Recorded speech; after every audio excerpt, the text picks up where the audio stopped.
One bright Monday morning, Minky and her playful golden retriever puppy, Buddy, arrived early at their school garden to water the flowers before the annual Nature Day celebration. The garden was bursting with colorful flowers, fresh vegetables, and juicy fruits glowing under the warm sunshine. As Minky walked along a muddy path, she suddenly stopped in surprise. Huge hoof-shaped footprints were stamped across the ground. They were unlike anything she had ever seen before. Each footprint was almost as big as a school backpack. "Buddy, look at this," Minky whispered. Buddy hurried over and sniffed the strange tracks, wagging his tail nervously. Soon, other children gathered around the footprints. Within minutes, rumors began spreading throughout the school. "It's a monster!" one child shouted. "A giant monster goat!" cried another. By lunchtime, the entire school was buzzing with excitement and fear. Some children were too scared to go near the garden, while others imagined a terrifying creature with giant horns, glowing eyes, and enormous teeth. But Minky wasn't afraid. "There must be a reason these footprints are here," she said confidently. With Buddy by her side, she decided to solve the mystery. The two friends carefully followed the giant footprints through the garden. Along the way, they discovered several strange clues. Half-eaten cabbages lay scattered across the vegetable patch. Carrots had mysteriously disappeared from the ground. Apple cores were lying beneath the fruit trees. Several pumpkin vines had been broken and crushed. It looked as if someone had enjoyed a huge midnight feast. The footprints continued beyond the school gate and into the nearby forest. Minky and Buddy bravely followed the trail deeper into the woods. The trees grew taller, shadows grew longer, and the forest became quieter. After a while, they reached a sparkling stream. Suddenly, the footprints stopped. "Oh no!" Minky exclaimed. "Which way did it go?" Buddy lowered his nose and sniffed the air carefully. Then his ears perked up. "Woof, woof." He dashed toward a cluster of bushes and disappeared from sight. "Buddy, wait!" Minky called. Pushing through the bushes, she discovered an old wooden bridge hidden behind the trees. "Good job, Buddy," she said with a smile. Together, they crossed the bridge and continued their adventure. The forest became thicker and darker. Then, suddenly, "Groar!" A deep growl echoed through the trees. Minky froze.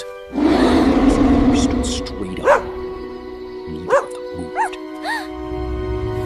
moment later, they heard another sound. Crunch. Crunch. Crunch. It sounded as if someone was happily eating something. Slowly and carefully, Minky and Buddy crept toward the sound. They peeked through a thick patch of bushes. And there it was. The monster goat. The creature was enormous. It stood taller than a bicycle and was covered in fluffy silver fur that shimmered in the sunlight. Giant golden spiral horns curled above its head, and its large amber eyes sparkled like treasure. The stories were true. A monster goat really did exist. But something seemed strange. The creature wasn't roaring. It wasn't chasing anyone. Instead, it was sitting beneath a giant tree, sadly chewing on a tiny carrot. Gathering her courage, Minky stepped forward. "Hello," she said gently. The giant creature looked up in surprise. Its eyes weren't scary at all. They looked sad and lonely. "Why are you eating vegetables from our school garden?" Minky asked kindly. The giant goat lowered his head. "My name is Gorgo," he said softly. "I'm sorry. I never wanted to frighten anyone." He sighed deeply. "My home in the mountains has become dry and barren. There hasn't been enough rain, and very little food grows there anymore. I was hungry, so I followed the smell of fresh fruits and vegetables until I found your school garden." Suddenly, Minky understood. Gorgo wasn't dangerous. He wasn't mean. He was simply hungry and lonely. Buddy happily wagged his tail and trotted over to the giant goat. Gorgo smiled warmly and gently scratched Buddy behind the ears.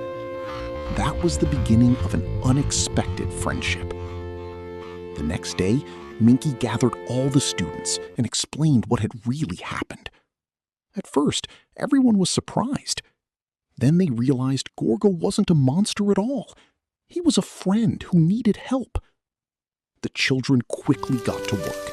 They collected extra fruits, vegetables, pumpkins, carrots, apples, and cabbages from the garden and arranged them into a giant feast. When Gorgo arrived, he could hardly believe his eyes. His face lit up with happiness. He carefully sat down and enjoyed the delicious meal while the children laughed and cheered around him. For the first time in a very long time, Gorgo felt welcome. Then something unexpected happened. Tears filled Gorgo's golden eyes. No one had ever shown him such kindness before. "Thank you so much for your help," he said softly. "You were brave enough to see the good in me when everyone "I promise else was to afraid." return whenever you need me. The children smiled proudly. As the sun Just began believe to in set yourself, behind the mountains, it was finally time for Gorgo to return home. The sky glowed with beautiful shades of gold, orange, and pink. Before leaving, Gorgo turned around one last time and smiled. "If you ever need my help," he said, "stamp your feet on the ground 3 times and I will come." The children cheered. Then, with a mighty leap, Gorgo bounded toward the distant mountains. His silver fur shimmered in the golden sunlight as he disappeared beyond the hills. Minky and Buddy waved until he was out of sight. Moments later, a friendly sound echoed across the mountains. The children burst into laughter. Their monster wasn't scary after all. He was a friend. From that day on, whenever giant hoof prints appeared near the forest, Minky and Buddy simply smiled. They knew their giant friend Gorgo was nearby. And they had learned an important lesson. Sometimes, what looks frightening on the outside may simply be someone who needs kindness on the inside.